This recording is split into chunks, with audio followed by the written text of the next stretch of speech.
നമ്മളിപ്പോൾ ഉള്ളത് റാഡിസൺ ബ്രൂവിന്റെ റെസ്റ്റോറൻറ്റിലാണ്. ഇവിടെ നമ്മൾ ബ്രേക്ക്ഫാസ്റ്റ് കഴിക്കാനായിട്ട് വന്നിരിക്കുന്നതാണ്. ഇവിടുത്തെ ഫുഡ് എന്ന് പറഞ്ഞത് ഒരു ബൊഫേ സിസ്റ്റമാണ്. കണ്ടിട്ട് നല്ല അടിപൊളി ഫുഡാണ് ഇവിടുത്തെ തോന്നുന്നു. നമുക്കൊന്ന് നോക്കാം ഏതായാലും.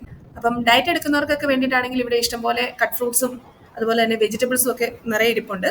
അതുപോലെ തന്നെ വെജിറ്റേറിയൻ ഫുഡിനോടാണ് നമുക്ക് താല്പര്യമെങ്കിൽ ഇഡ്ഡലി, വട, സാമ്പാർ, ദോശ, ചമ്മന്തി അങ്ങനെ ഒരു ഐറ്റം തന്നെ ഇവിടെയുണ്ട്.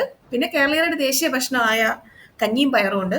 അതുപോലെ തന്നെ നമുക്ക് കപ്പയും മീൻകറിയും, അപ്പം, ഇടിയപ്പം, പുട്ട്, ചിക്കൻ സ്റ്റൂ ഇങ്ങനെ നോൺ വെജുകാർക്ക് ഇഷ്ടപ്പെടുന്ന ഐറ്റംസ്. പിന്നെ അതുപോലെ തന്നെ വെജിറ്റബിൾസുകൾ തന്നെയായിട്ട് എന്താ പറയുന്നത് ഒരു ഹാഫ് കുക്ക്ഡ് ആയിട്ടുള്ള വെജിറ്റബിൾസ് ഉണ്ട്, സോസേജ് ഉണ്ട്. പിന്നെ പിള്ളേർക്ക് ഇഷ്ടപ്പെടുന്ന രീതിയിലുള്ള സ്നാക്സുകൾ, ടോസ്റ്റഡ് ബ്രെഡ്, അതുപോലെ തന്നെ ഡോണറ്റ്, ഇങ്ങനെയുള്ള ഇഷ്ടംപോലെ ഐറ്റംസ് ഇവിടെ ഉണ്ട്. ഇതുകൂടാതെ തന്നെ പലതരത്തിലുള്ള ജ്യൂസുകൾ നമുക്ക് ഇവിടെ കിട്ടുന്നുണ്ട്. പിന്നെ നോർത്ത് ഇന്ത്യൻസിനായിട്ടുള്ള ബട്ടൂര, റോട്ടി പോലുള്ള ഐറ്റംസും ഇവിടെ പ്രൊവൈഡ് ചെയ്യുന്നുണ്ട്. പിന്നെ നമുക്ക് ലൈവ് ആയിട്ട് തന്നെ നെയ് റോസ്റ്റ്, ഓംപ്ലേറ്റ്, ബുൾസൈ പോലുള്ളവ നമ്മൾ പറഞ്ഞവർ ഉണ്ടാക്കി തരുന്നുമുണ്ട്. മൊത്തത്തിൽ പറയുകയാണെങ്കിൽ നല്ലൊരു അടിപൊളി ഫുഡാണ് നമുക്കിവിടെ ബ്രേക്ക്ഫാസ്റ്റ് ആയിട്ട് ഇവർ തരുന്നത്.